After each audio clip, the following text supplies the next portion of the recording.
How are y'all paying anywhere between $1,600 and $2,000 a month for rent on $7.25 an hour? Seriously, I need somebody to show their work because the math ain't math. Why rent is so expensive? How is rent so expensive in the most cheapest borough? I can't even imagine how much rent will be in Brooklyn where them Chinese people be living at. My rent just went from $1,360 to $3,900 a month. Also, I'm sick. Happy spring equinox.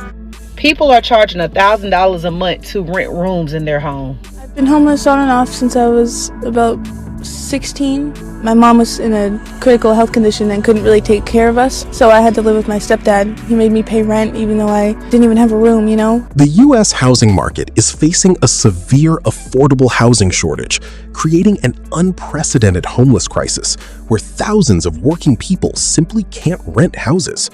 Driven by skyrocketing inflation and stagnant wages, the high cost of living has turned standard apartments into luxury items. If you want to stay updated on how economic shifts are reshaping daily life, make sure to subscribe to our channel right now.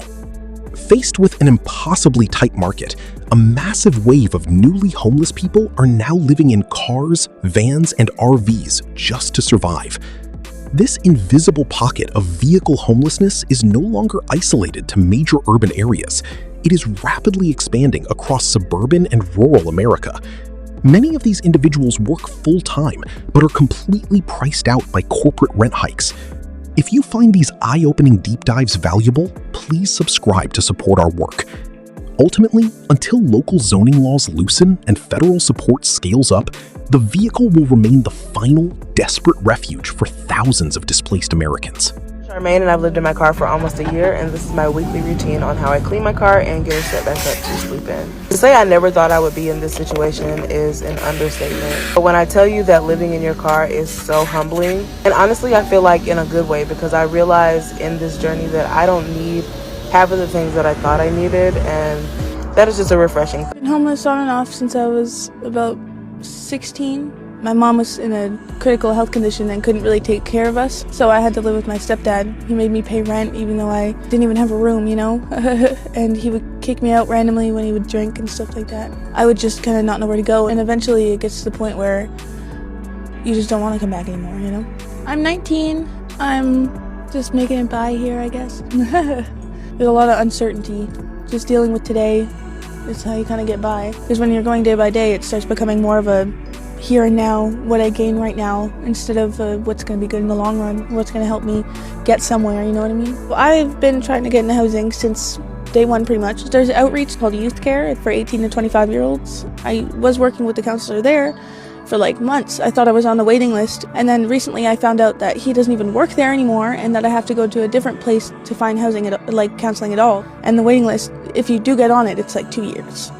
Joe and Jonah have a schedule thing that they get from their work that says where they're going to sweep every month. So if where I'm at is on the list, they'll tell me like 2 weeks prior, and it really helps. Because normally you don't get any notice. You get maybe the 3-day notice that they put up. In order to move, I have to find somebody who has usually a truck or something big enough that can pull this by a rope, which is also terrifying. I have to have someone steering it also, and it's real stiff and the brakes barely work. It sucks. Everything falls over in here, and yeah, it's a huge process. And I've only been here for about almost 3 years, and I've moved probably about 20 times. Nowhere that anyone goes in an RV can ever be seen as a permanent place. The business can just tow it at any point if they decide they want to. I don't know what I would do if my RV got towed, because this is my everything. This is my home. This is my cat. It was basically my kid. Without it, I think I genuinely don't even want to think about what I would do. Because I don't know. Be out on the streets in a tent. Again, yeah. Just restarting again. The amount of people that are in their late 20s and early 30s and are still living at home, moving into friends' houses, living with multiple roommates, would actually surprise you. There are a lot of people out here that just simply can't do it anymore. People are getting priced out of their apartments. People are getting priced out of their homes. Everything keeps going up except for the wages. When the federal minimum wage in a lot of areas is still $7.25, and rent for a one-bedroom apartment in a lot of areas here in the US is anywhere from $1,500 a month to $2,000 a month. It's just simply not doable. People are going broke putting gas in their cars. People are going broke going grocery shopping. And it's just not doable anymore. I don't know if people are going to be able to survive this or not. And there's no wonder why people are going crazy. There's no wonder why people are, going insane when it's quite literally a response to not really having any of your needs being met. This isn't doable anymore. It's not really sustainable, and it literally feels like the end goal is we're all just going to end up dying off. It's rapidly getting worse by the day, and it honestly just feels like nothing is redeemable anymore. People are charging $1,000 a month to rent rooms in their home. $1,000 a month to rent a room. Bro, what the fuck we gonna do? The cost of living has gotten out of hand, and y'all buy a house, man. Everybody that I know that owns a house tells me don't buy no fuck. They hate that shit. Between property taxes going the fuck up, insurance going the fuck up, fix roofs, is that what it is? Having to fix their roof and shit. Everybody I know that got a goddamn house tell me don't buy no goddamn house. They say at least you call a maintenance man. What they gonna do about the rising cost of living? Because what you mean you charge people $1,000? You got 3 rooms in your house, you're charging them $1,000 for somebody to come live there. This shit is sad. Like, my son gonna be an adult in the next couple of years. He's gonna graduate from high school and be an adult. And this is the world he has to live in? And what do I get with that? The privilege of not being evicted this year. So can we stop telling people that they're living above their means when they start complaining about the cost of things? Because when I got this apartment right here, clearly you can see it's a starter apartment. It's not anything luxury. Clearly not anything luxury. Not luxury at all. Look at the blinds. It's not luxury. Look at the closet. It's not luxury. You know what I paid? What does that say? Oh, $945 a month for a 1-bedroom. Y'all can see 2019. Lease was ending in 2020. 2020. You want to know what that apartment goes for now? I don't know what it goes for now. Oh, almost $2,000. Oh, why don't we just follow the advice of a boomer? Why don't we just purchase a home? Even the small rinky-dink homes like this are going for $323,000. The gag is, as early as 2014, this home sold for $48,000. $48,000. And if you look in 2012, it sold for $39,000. You have the audacity to be charging $323,000. I'm not even going to talk about gas prices. I'm not even going to talk about gas prices. I didn't even talk about groceries. These are literally the essentials. Just living. The living expenses are astronomical. But for some reason, y'all keep telling people that they're just living above their means. I remind you, this apartment is almost $2,000 and it's not a luxury apartment.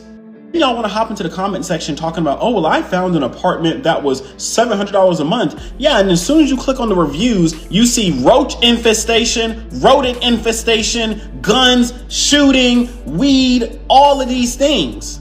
People should not be subjected to that if they don't want to be subjected to that. I was asleep in the backseat of the car around 4 a.m., right? And I just hear knocking on the window.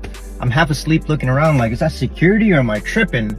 Then out of nowhere, this guy just pops up from the bottom of the window, just staring at me with these crazy eyes, not saying a word. So I'm like, yo, bro, what do you want?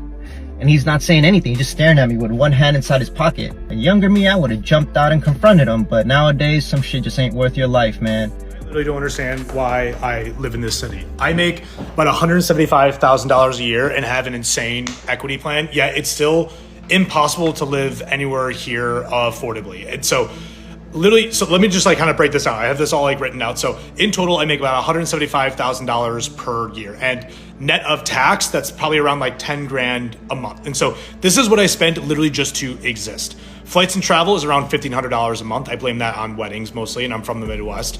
Weekly date night is around $1,000 a month, $250 a date. I think that's pretty conservative. Uber, $500 a month. My daily Starbucks order is around $20 after tip. Rent is around $6,000 a month, which is a little high, but it comes with a gym. Parking, though, is about $750 a month. DoorDash for lunch is around $1,200 a month. My co-working membership is about $600 a month. My cage-free pasture-raised glacier filtered water for my face plunges is about $420 a month. My Himalayan nootropic pink sea salt is about $200,000 a month. Total is around $14,000 a month before 401k contributions, savings, and despite working my ass off for literally 10 hours a week working remotely and making $175,000 a year in this city, I am somehow in a position where I'm literally losing like close to $4,000 a month. What the hell? How are y'all paying anywhere between $1,600 and $2,000 a month for rent on $7.25 an hour? Seriously, I need somebody to show their work because the math ain't math. Because, every time somebody always loves to say, folks don't want to work. I always laugh at that. There are plenty of jobs. The problem is, there's plenty of jobs that'll pay you money just enough, but not enough to get ahead. It's like being on a treadmill that charges you rent. You run at full speed, but you still ain't going nowhere. Think about it. Rent is $2,000. Then you still need lights, groceries, car insurance, gas, and the car itself. At this point, your paycheck is showing up like a contestant on a reality survival show. Back in my day, you could get a whole apartment, 1 bedroom, say, $450, plus utilities included. Now the landlords hand you the keys and a financial hostage situation. And then people wonder why folks got 2 and 3 jobs and still can't breathe financially. This ain't sustainable. So I want to know, are you surviving in this economy, or are you just learning how to drown slower? Let's talk about it. I'm not gonna lie to you. This person right here in this video gave a new meaning to mobile home. Literally, look at the wheels. He got a whole air conditioning there, a whole bed. He has a whole setup.